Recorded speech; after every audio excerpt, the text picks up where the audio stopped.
Hello friends, hi. ഒരു പുതിയ ഗെയിമിലോട്ട് സ്വാഗതം ചെയ്യുന്നു. തീർച്ചയായിട്ടും ഒരു വലിയ ക്രൗഡിനെയും ഒരു ചെറിയ ക്രൗഡിനെയും ഒരുപോലെ സാറ്റിസ്ഫൈ ചെയ്യിപ്പിക്കാൻ പറ്റുന്ന, കൊച്ചു കുഞ്ഞുങ്ങൾ മുതൽ യൂത്ത്സിനെയും അഡൽട്ടിനെയും ഒക്കെ സാറ്റിസ്ഫൈ ചെയ്യിപ്പിക്കാൻ പറ്റുന്ന ഒരു മനോഹര ഗെയിമാണ്. ആദ്യമായിട്ടാണ് നിങ്ങൾ ഈ ചാനൽ കാണുന്നതെങ്കിൽ സബ്സ്ക്രൈബ് ചെയ്യാൻ മറക്കരുത്. ബെല്ലൈക്കണോടൊന്ന് എനേബിൾ ചെയ്യണേ. ഞാൻ അപ്ലോഡ് ചെയ്യുന്ന എല്ലാ വീഡിയോസും നിങ്ങൾക്ക് തീർച്ചയായിട്ടും കറക്റ്റ് ടൈമിൽ തന്നെ കിട്ടുന്നതാണ്. എനിവേ, സോ ഇതൊരു മെസ്സേജ് ഓറിയന്റഡ് ഗെയിമാണ്. ഈ ഗെയിമിന് നല്ലൊരു മെസ്സേജ് ഉണ്ട്. ഈ മെസ്സേജ് എന്താണെന്ന് ഞാൻ പിന്നീട് പറയാം. റൈറ്റ്, എങ്ങനെയാണ് ചെയ്യുന്നത്? ഒരു ക്രൗഡിനെ നമ്മൾ സർക്കിളിൽ നിർത്തുക, ഒരു വട്ടത്തിൽ നിർത്തുക, അല്ലെങ്കിൽ ഒരു ലൈനായിട്ട് നിർത്തുക. സർക്കിളിൽ നിർത്തുന്നതാണ് ഏറ്റവും മനോഹരം, ഭംഗി. എന്നാൽ ഒരു സ്ഥലത്തിന്റെ പരിമിതിക്കനുസരിച്ച് ലൈനായിട്ട് നിർത്തിയാലും കുഴപ്പമില്ല. സോ നമ്മൾ ചില ഇൻസ്ട്രക്ഷൻസ് ആളുകളോട് പറയാണ്. ഇൻസ്ട്രക്ഷൻ 5 ഇൻസ്ട്രക്ഷൻ ആണ്. 1, 2, 3, 4, 5. ഇതാണ് 5 ഇൻസ്ട്രക്ഷൻസ്. 1 എന്ന് പറയുമ്പം ജംപ് ഫോർവേഡ് എന്നുള്ളതാണ്. മുൻപോട്ട് ചാടണം. നിൽക്കുന്ന സ്ഥലത്ത് നിന്ന് മുൻപോട്ട് ചാടണം. Jump forward. നമ്പർ 2 അപ്പം ജംപ് ബാക്ക്വേർഡ് ആണ്. പുറകോട്ട് ചാടുക. ഫ്രണ്ടോട്ട് ചാടുന്നതാണ്, ബാക്കിലോട്ട് ചാടുന്നതിനാണ് 2 എന്ന് പറയുന്നത്. 3 എന്ന് പറയുന്നത് ജംപ് ടേൺ ബാക്ക് എന്നുള്ളതാണ്. ഇങ്ങനെ നിൽക്കുന്ന ആള് ജമ്പ് ചെയ്ത് തിരിയണം. ഇതാണ് നമ്പർ 3 എന്ന് പറയുന്നത്. നമ്പർ 4 എന്ന് പറയുന്നത് ജംപ് ഇൻ എന്നുള്ളതാണ്. ജംപ് ഇൻ, ഇവിടെ നിൽക്കുന്ന ഒരാള് അകത്തോട്ട് ചാടുന്നു. ജംപ് ഇൻ എന്ന് പറയുന്നത് അതാണ് നമ്പർ 4. നമ്പർ 5 എന്ന് പറയുന്നത് ജംപ് ഔട്ട് എന്നുള്ളതാണ്. അത് ഓൾറെഡി ആദ്യം കുഞ്ഞുങ്ങളോടോ യൂത്ത്സിനോടോ ഒക്കെ പറഞ്ഞ് സെറ്റ് ചെയ്യുകയാണ്. അതിനനുസരിച്ച് ആളുകളെ ഒരു സർക്കിളിൽ നിർത്തുന്നു. 1 എന്ന് പറയുമ്പോൾ മുമ്പോട്ട് ചാടുന്നു. 2, 3, 4, 5. ഇതാണ് ഇൻസ്ട്രക്ഷൻ. ഇതാ ഗെയിം ഒന്ന് കണ്ടു നോക്കാം. തെറ്റിക്കുന്നവർക്ക് ആ സർക്കിളിൽ നിന്ന് പോകാം, അവർക്ക് മാറി നിൽക്കാം. അവസാനം ഒരു വിന്നറിനെ തിരഞ്ഞെടുക്കാം. ഓക്കെ, എന്താണ് ഗെയിമിന് മെസ്സേജ് എന്നുള്ളത് നിങ്ങൾക്ക് കിട്ടിക്കാണും അല്ലേ? കിട്ടിയിട്ടുണ്ടെങ്കിൽ ഒന്ന് കമന്റ് ചെയ്തോ. അവസാനം ഞാൻ പറയാം. ഈ ഗെയിം ചെയ്യുന്നൊന്ന് കണ്ടാലോ? 2, 3.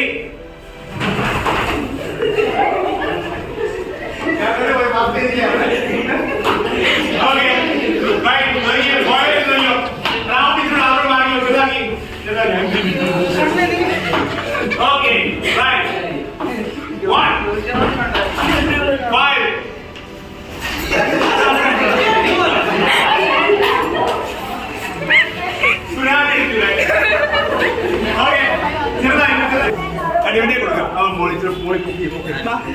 Right.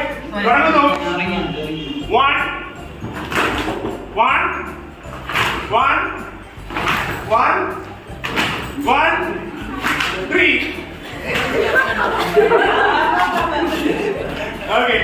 1, 2.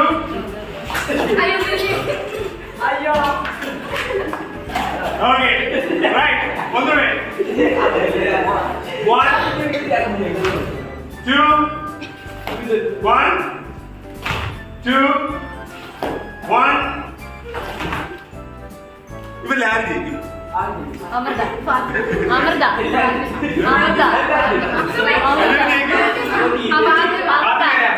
ഇതാണ് ഫാത്തിമ.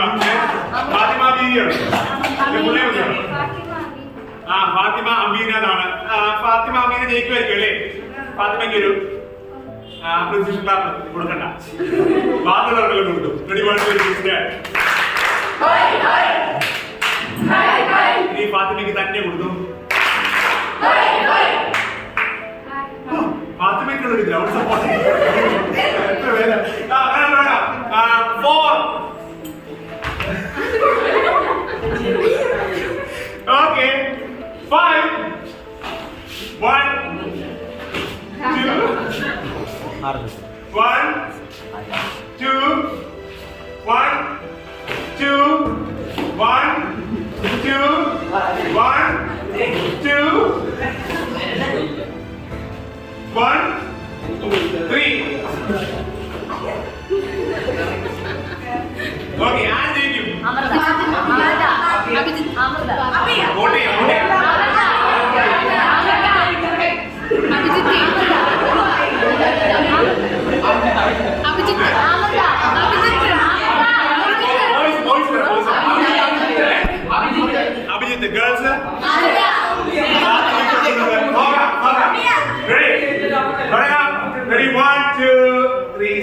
3, 2.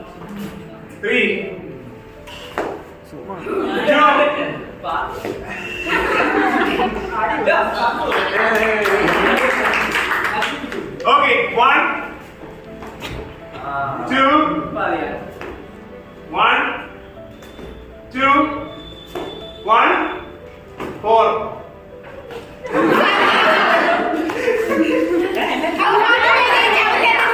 ഫാത്തിമയാണ് ജയിച്ചത്. ഫാത്തിമയാണ് ഇങ്ങോട്ട് അങ്ങനെയാണെങ്കിൽ ഫാത്തിമയ്ക്ക് കൊടുത്തു. ആഹാ, എത്ര മനോഹരമായിട്ടാണ് കൂട്ടുകാരെ ചെയ്തിരിക്കുന്നത് അല്ലേ? എനിക്ക് വളരെ ഇഷ്ടമായി. ഫ്രണ്ട്സ്, എന്താണ് ഈ ഗെയിമിന്റെ മെസ്സേജ്? നിങ്ങൾ ഇഷ്ടപ്പെട്ടെങ്കിൽ തീർച്ചയായിട്ടും ലൈക്ക് ചെയ്യാൻ മറക്കരുത്. ഗെയിം നിങ്ങൾക്ക് പ്രയോജനപ്പെടുന്നെങ്കിൽ ലൈക്ക് ചെയ്യാൻ മറക്കരുത്. എന്തൊക്കെയാണ് ഈ ഗെയിമിന്റെ മെസ്സേജ് എന്ന് പറയുന്നത്? ഈ ഗെയിമിന്റെ പേര് ദ ലോ, നിയമം എന്നുള്ളതാണ്. സോ അവിടെ ഒരു നിയമമുണ്ട് അല്ലേ? അല്ലെങ്കിൽ അവിടെ ഒരു ഇൻസ്ട്രക്ഷൻ ഉണ്ട്. ഇങ്ങനെ ആയിരിക്കണം, ഇങ്ങനെ ആയിരിക്കണം, ഇങ്ങനെ ആയിരിക്കണം എന്നൊരു നിയമമുണ്ട്. നോക്കിയേ, ഇപ്പൊ കുഞ്ഞുങ്ങളാണെങ്കിലും സ്കൂളിലൊരു നിയമമുണ്ട്, വീട്ടിലൊരു നിയമമുണ്ട്, ഗവൺമെന്റിന്റെ ഒരു നിയമമുണ്ട്. പക്ഷെ അതിനെ എത്തരത്തിലാണ് നമ്മൾ മനസ്സിലാക്കുന്നത്, കാണുന്നത് എന്നുള്ളതാണ് ഏറ്റവും ഇമ്പോർട്ടൻറ്റ്. ചിലരാണെങ്കിൽ നിങ്ങൾ കണ്ടു വളരെ സീരിയസ് ആയിട്ട് ഇതിനെ കണ്ടില്ല, വളരെ ലാഘവ ബുദ്ധിയോടുകൂടി ഇതൊരു വലിയ കളിയല്ലേ എന്നുള്ള രീതിയിൽ ഇതിനെ കണ്ടു. നിയമത്തെ അങ്ങനെ കണ്ടു കഴിഞ്ഞാൽ അത് തീർച്ചയായിട്ടും നമ്മളെ തെറ്റിലേക്ക് നയിക്കും എന്നുള്ളത് മറന്നു പോകുന്നു. മറ്റൊന്ന് ലാക്ക് ഓഫ് പ്രോപ്പർ കോൺസെൻട്രേഷൻ എന്നുള്ളതാണ്. നല്ലോണം കോൺസെൻട്രേറ്റ് ചെയ്തില്ല. അവര് തമ്മിൽ സംസാരിക്കാൻ ശ്രമിക്കുന്നുണ്ട്. ഇൻസ്ട്രക്ഷൻ നൽകുന്നത് ഞാനാണ്, പക്ഷെ ആ ഇൻസ്ട്രക്ഷനെ നന്നായിട്ട് കേൾക്കാനുള്ള മനോഭാവം ഇല്ലാത്ത ചില കൂട്ടുകാരുണ്ട്. അത് ഒരു പ്രധാനപ്പെട്ട ലാക്ക് ഓഫ് പ്രോപ്പർ കോൺസെൻട്രേഷൻ എന്നുള്ളത് മറ്റൊരു കാരണമാണ്. മറ്റൊരു കാര്യം, ഇത് ഫണ്ണായിട്ട് ഇതിനെ കാണുന്നുണ്ട്. ചില സ്കൂളിലെ ടൈ കെട്ടിക്കൊണ്ട് വരണം, ഇത്ര സീരിയസ് ഇത് ഫണ്ണാണ്, ആ തരത്തിൽ കാണുന്ന കൂട്ടുകാരും ഉണ്ട്. സോ എങ്ങനെയാണെങ്കിലും നിയമങ്ങളെ ഫണ്ണായി കാണാൻ പാടില്ല. നിയമങ്ങളെ വളരെ സീരിയസ് ആയിട്ട് കണ്ട് അത് ഫോളോ ചെയ്യാൻ നമ്മൾ ബാധ്യസ്ഥരാണ്. മറ്റൊന്ന് അലസതയാണ്. ഇത് എങ്ങനെ ആയാലും എന്താണ്, വിന്നറായാലും എന്താണ്, വിന്നറായില്ലെങ്കിൽ എന്താണ്, അലസമായിട്ട് ഇതിനെ കണ്ടു എന്നുള്ളതാണ്, സീരിയസ്നെസ് ഇല്ലാതെ ഇതിനെ കണ്ടു എന്നുള്ളതാണ്. അങ്ങനെയെങ്കിൽ നിയമങ്ങൾ പാലിക്കപ്പെടാനുള്ളതാണ്. അത് തീർച്ചയായിട്ടും പാലിക്കപ്പെടണം. അതിനെ കേൾക്കണം, മനസ്സിലാക്കണം, അത് പ്രവർത്തിക്കണം. ഫ്രണ്ട്സ്, ഇതാണ് ഈ ഗെയിമിന്റെ മെസ്സേജ്. തീർച്ചയായിട്ടും നിങ്ങൾക്ക് പ്രയോജനപ്പെടും. ചെയ്യിപ്പിച്ചിട്ട് ഇതിന്റെ കമന്റ്സ് നിങ്ങൾ തീർച്ചയായിട്ടും ഇടാൻ മറക്കരുത്, ലൈക്ക് ചെയ്യാൻ മറക്കരുത്. Thanks for watching. പുതിയൊരു വീഡിയോ, ഇതുപോലുള്ള ഒരുപാട് വീഡിയോസ് ഈ ചാനലിലുണ്ട്, നിങ്ങൾ തീർച്ചയായിട്ടും കാണണം. Thank you. Bye bye.